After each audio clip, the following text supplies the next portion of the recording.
Good morning, everybody. It's 8:45 on Sunday morning.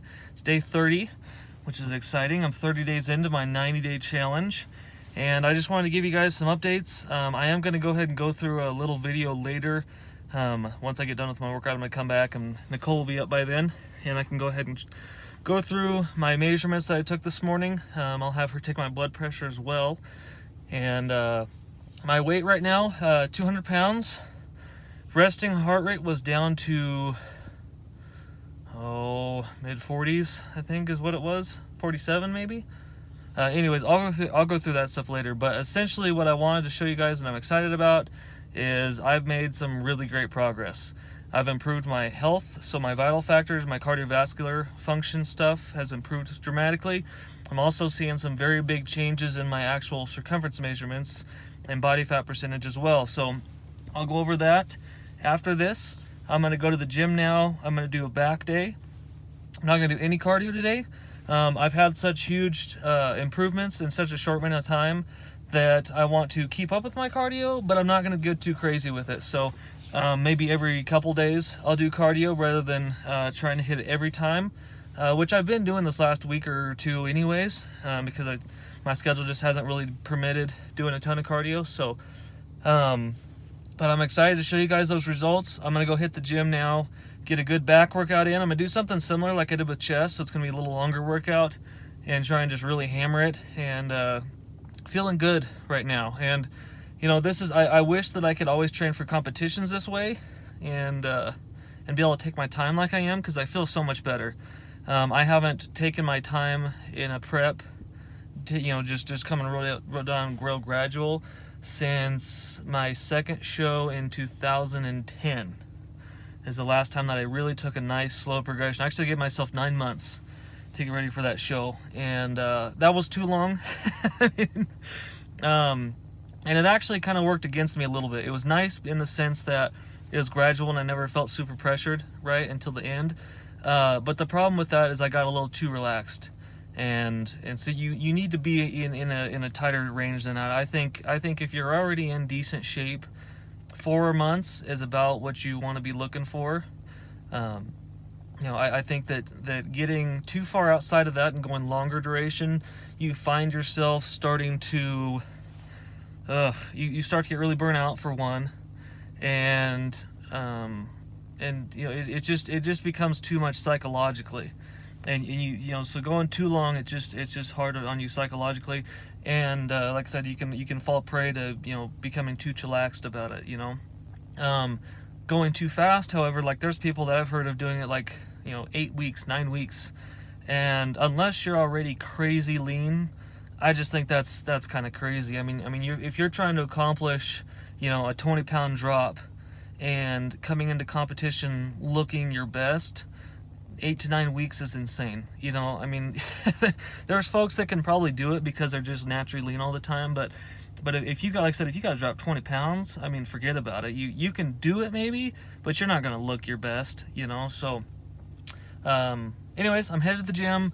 I will show you that video after this about my measurements, my progress, do some explanations about what are the healthy and average ranges for these different things like body fat percentage, BMI, resting heart rate, and some of these other things that I'm measuring, so you get an idea as to what's realistic, where you should be for your own age, your fitness level and all that stuff, and maybe where you want to be.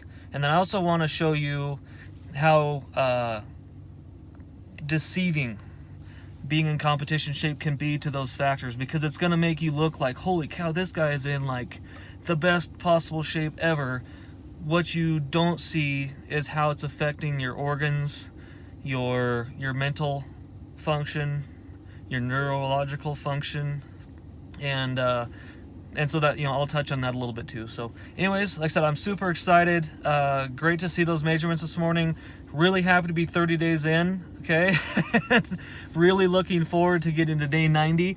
But I'm excited, I feel good, and I'll touch back with you guys after this workout. Hello everybody. So I wanted to go over my progress so far, as I spoke to you about earlier. And I took my measurements, and you can see over here on the right side there we've got today's date And then we have all my different stuff here. Now, I haven't done my blood pressure yet. After taking my pre-workout and going to the gym, my blood pressure is going to be higher than it actually is, so I'll have my wife do that at a different time.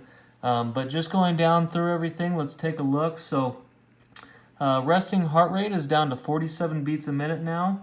When I started this process, you'll see over here on the left, it was at 60 beats per minute, and it's progressively improved. My ultimate goal by the end of this 90 days is to be down to 45 beats a minute, and that would be kind of my optimal, what I'm looking for. However, whatever it is will be a good range for me. I've had it in that range many times before. My estimated max heart rate is going to be 190 because I'm 30 years old, so that's 220 minus your age. My VO2 max is steadily improved every time I've done a progress. So it started out at 48.45, and this is based off of your resting heart rate and your age. And so that, of course, is improved as my resting heart rate has come down. My weight has dropped down to 200 pounds. Of course, I was originally at 208.5 30 days ago. My body fat percentage is down to 14%, down from just basically at 16%. So I've dropped 2% body fat in this last 30 days, which is really good considering I haven't done anything real dramatic. So obviously I've been doing some cardio and eating right and all that stuff, which is what it takes, but I haven't been doing anything as nearly as hard as I would say I do for a competition. So it's nice to see those numbers dropping down so quickly. My lean body mass has dropped down as well, so I'm down about 3.25 pounds in lean body mass. Now most of that is going to be water weight and then just excess food in the intestines. So obviously when we're eating more food, there's going to be constantly more food in our body being digested, and then also as we're the more unhealthy we are, the more fluids our body hangs on to help with different processes in the body. So as you become more efficient, and obviously I'm drinking a lot more water too. I'm drinking over a gallon of water a day, and that helps really to flush out excess water, so my body isn't storing a ton of water subcutaneously. Fat mass is down, of course, as my body fat goes down. Down to 28 pounds of fat mass and 172 pounds of lean body mass. So that is my total makeup of my weight there to make the 200 pounds. And this is really important because that's telling you how much your body is fat versus muscle and other tissues. Now, the higher the lean body mass is compared to fat mass, obviously the better that is. BMI is at 30.41. That's come down 1.3 on the BMI scale. And I'm going to show you that in a minute to give you an idea as to how inaccurate that is as far as health reasons goes. But this is what they use in a doctor's office. My goal by the end of this to be at 190 pounds at the 8% body fat will put me at just below 29 for my BMI. Let's go ahead and scroll down, and I'm going to show you BMI now that we're on this subject. So, all right, so BMI, what I've done is I've circled where I'm at currently, okay, and based on my weight of 200 pounds and my height of being 5'8". Now this chart, you're going to notice there's the underweight, healthy, overweight, and the obese. Now, you'll notice that I'm in the obese category. And that's because this is based strictly on what they think a person my height and age should weigh. Now, in order to be into the healthy zone, I'd have to be clear over here at 24. Now, for me to be at 24, I'd have to be, geez, I think I figured it out and was like 150 pounds or something like that.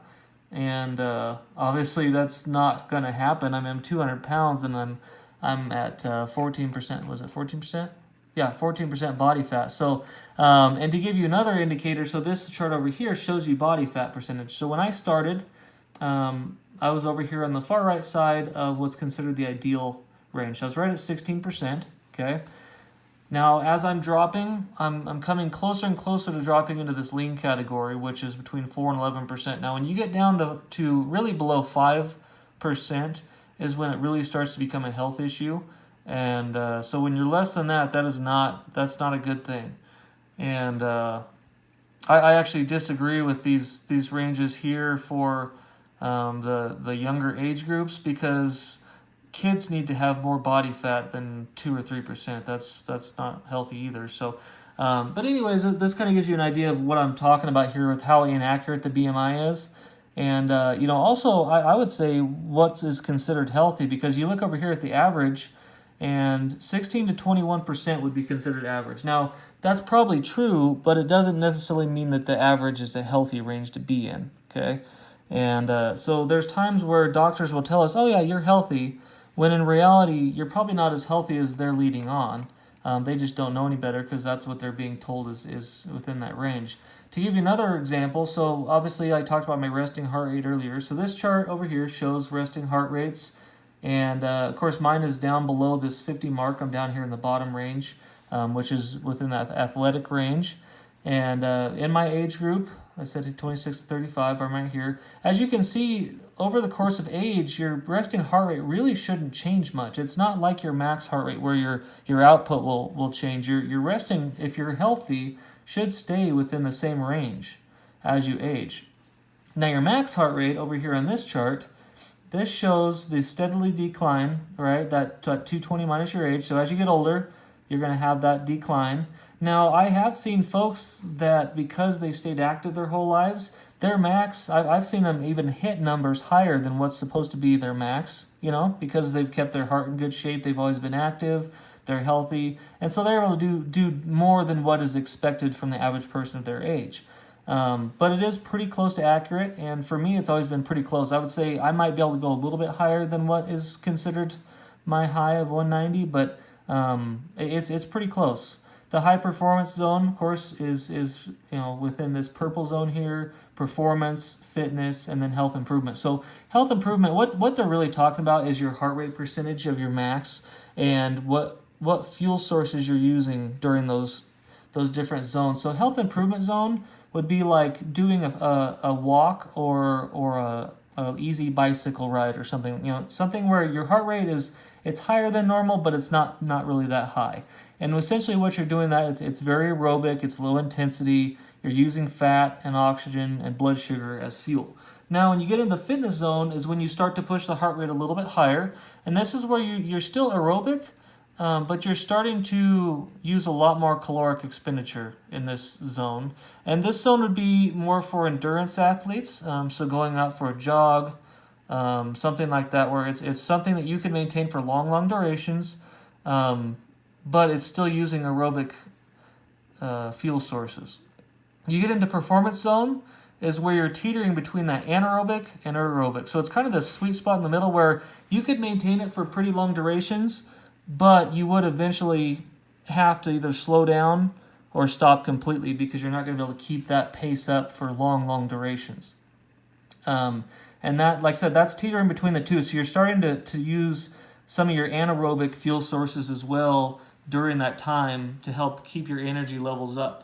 Now, the better shape you get in, of course, the longer you'll be able to last in that zone. The high performance zone is when you get into that anaerobic place where you no longer can consume enough oxygen and use the fuel that's stored in your body fast enough to create the energy you need. So you start using glycogen stores, you start breaking into other fuel sources in the body to get little microns of energy there. So that's what the max heart rate's all about. Blood pressure, of course, now this is one I think most people are aware that like 120 over 80 is kind of like what's expected, right? That's what you're looking for. My blood pressure starting out, let's see, we were at 122 over 74, and now it's probably, I would say it's maybe a little below 120, and it's in the 70s or maybe high 60s. So I'm within this zone here, okay? Now when I started, I was just on the lower end of this high normal blood pressure. Okay, now that doesn't mean that this is unhealthy, but it's not as healthy as it should be, right? So this zone here is really what you're looking for. In my most extreme fitness, I've been down in this 100 to 60 over 65 range. And when you start getting down there, if you're not well fueled, you can start having issues with blacking out when you get up too fast and fainting, that sort of thing. So sitting in this range, if you're not normally in that range, can be low for me, for instance. My wife, though, her average blood pressure is actually within this low normal blood pressure range. So It really kind of depends on you as a person. But this overall, I'd say, is what you're shooting for as far as health. Now, I also wanted to show you guys some of this stuff because let's go over here. My last competition. So, I wanted to show you that all these numbers can look really optimal when you're competing, and yet you can actually be really unhealthy at that time. So, over here, now a lot of these are by memory. I didn't have record of these, but I remember being these ranges for my last competition. So my blood pressure, okay, was in that 105/60 range. Okay, like I said, that's low. And I was having issues where if I got up too fast, I would almost black out and I'd get really dizzy. And a lot of that wasn't just the blood pressure, it was also because I wasn't eating enough, okay? But that's important. If you are going to get in super good shape or your blood pressure is that low, then you also need to be eating enough so that you're not weak and gonna black out, okay? My resting heart rate was around 42 beats a minute, which is obviously very good. My estimated max heart rate was at 190 because at that age I was 29, okay? My VO2 max was at 69.58, so it's very good.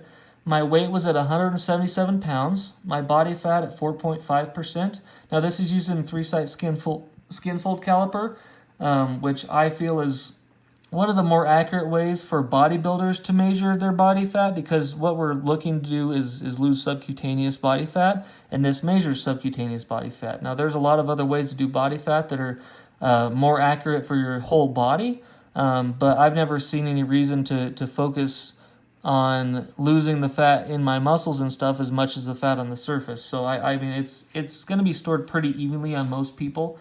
If you're an athlete, it gets stored more efficiently, of course, so that it's more readily available. Lean body mass at that time was 169 pounds. Now I want you to keep in mind with that was me depleted, okay, so I was carb depleted, and I was also pretty dehydrated. And so that is a true lean body mass of 169. What you're seeing over here when I started, right, I'm fully hydrated, I probably had some food in my system, 175 pounds. And you can see how that's dropped just by cleaning out my system a little bit. Okay, fat mass at that time was about 8 pounds. Now, that sounds really great. You think like, well, I want to be as close to zero as possible. But what you have to remember and consider is that your nerves and your brain and your organs all have essential fat on them. And if you are to take away that fat, you start having problems with those organs functioning, especially your nerves and your brain. And this is where I really notice the biggest challenges with competing, and where I really feel like it's the most unhealthy, is having that low of fat in your body. Because what happens is that fat, it's in your kidneys, okay? It's in your liver, it's in your heart, it's in a lot of places in your body that are very critical to good health. It's also in your brain, okay? What fat does for the brain is fat lines all the nerves and enables those nerves to fire faster and more efficiently. It's almost like having insulation on electrical wire. If you just have bare wires, any contact, or they can arc between each other and you can have all kinds of misfires, that sort of thing. That fat helps line those nerves and ensure that the electrical signal is sent properly and effectively.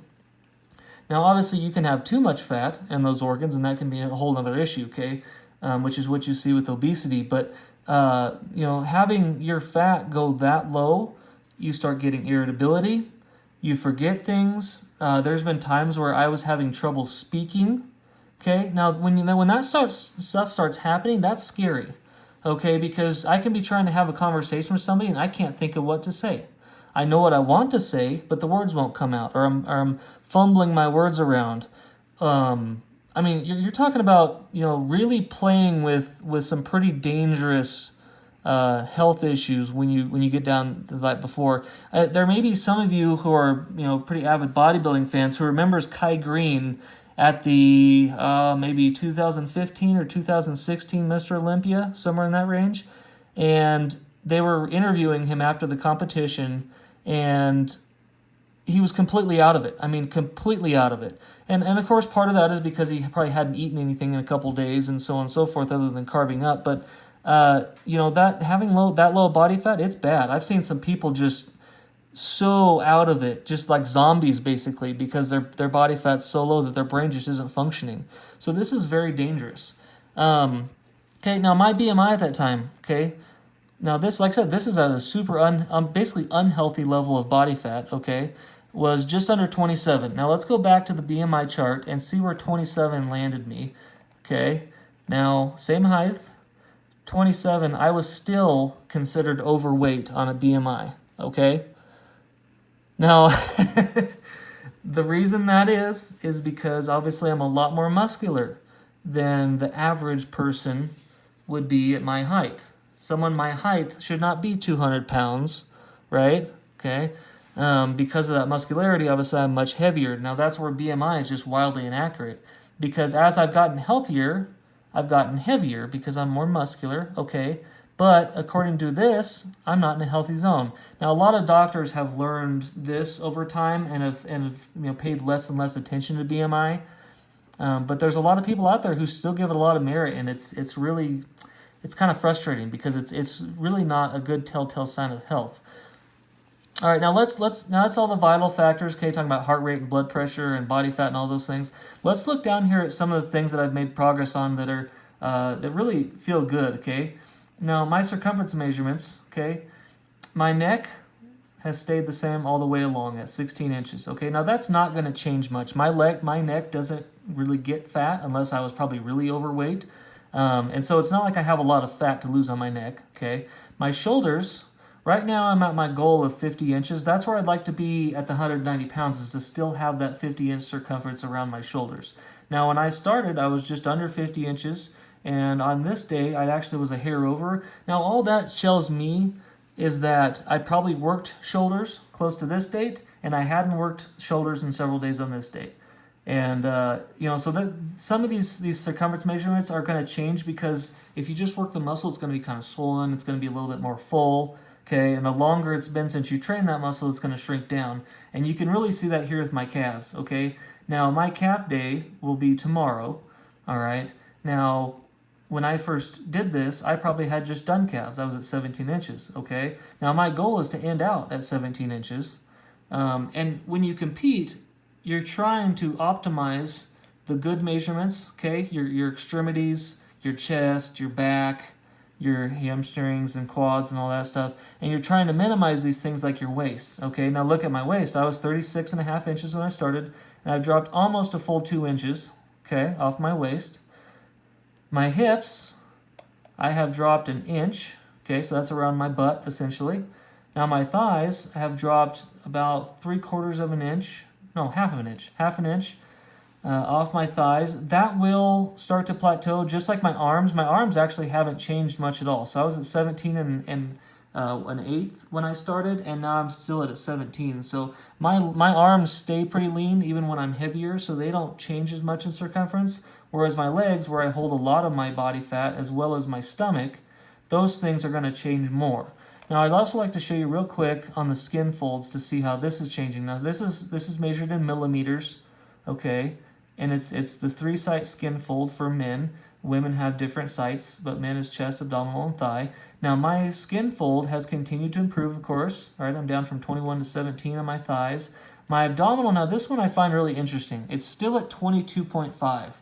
Okay, now this is right around the belly button, okay? So my waist has decreased in size, okay? The overall width around the circumference around me has decreased, but my abdominal is one of the last things that leans up on me. And you can see that here in the skin fold, that it hasn't really even changed, okay? Which is very frustrating, obviously, because everybody wants a six-pack, and it's really hard for me to get one.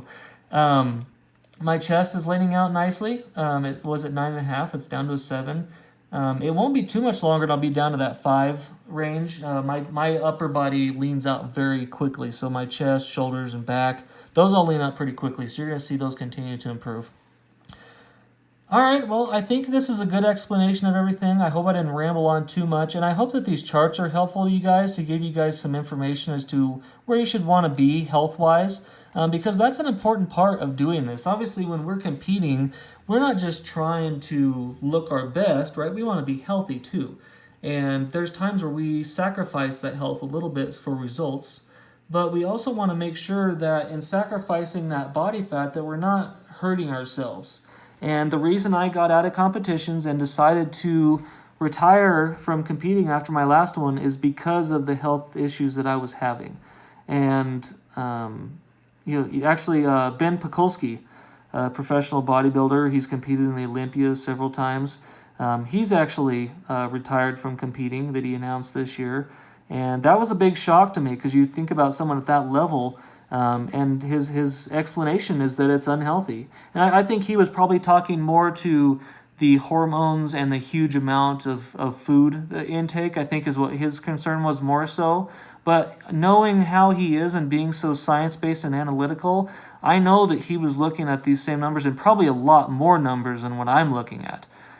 Because he actually worked with some institutes and stuff that actually measured his progress throughout his whole contest prep. They're measuring all of his hormone levels, doing blood tests, all sorts of things. So I'm sure he had a lot more evidence to show how unhealthy it was for him. And he made the decision to go ahead and stop competing, drop his body weight down, and now he's doing more like a coaching career move rather than bodybuilding, which I really admire. I think it's great. I wish that more professional athletes were as intelligent about it as he is, and willing to say, hey, my health is more important to me than my legacy as a bodybuilder, because I'm only going to be bodybuilding for a few more years anyways, and I'm going to be living for the next 50 or whatever, right? So be smart about what you're doing. If you're going to make that choice, just like I said in my steroid topic, if you're going to do that and you're going to go to that level, you need to be aware of your health, and you need to be prepared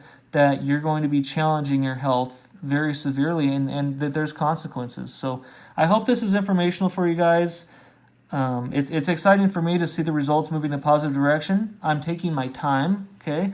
And I'm enjoying this process much more than I normally do for a competition, because I don't have that pressure of, okay, I've got 60 more days until I have to be contest ready. Okay, because that pressure is so much more than, okay, I'm going to see what I can accomplish in 90 days. Lot different, okay? And so there's days where I eat a little healthier than others. There's days where I eat a little less healthy because I can tell I'm pretty exhausted, right? And I'm losing weight just fine. So there's no reason not to maybe have a little more calories or eat something that's maybe a little bit more fatty or whatever. That's okay, right? Because I'm still making my progress on schedule. I'm ticking right along, so I don't need to push crazy hard. When I'm competing, I'm trying to accomplish essentially the impossible of being perfect, right? Perfectly sculpted, perfectly lean, and that is a pressure that for me, because I'm such an extreme individual, it becomes very unhealthy. And I'm not going to do that anymore. So I hope this was good for you guys. Please like my channel, subscribe, and continue to watch my videos. I appreciate you following me, and I'll be talking to you guys again soon.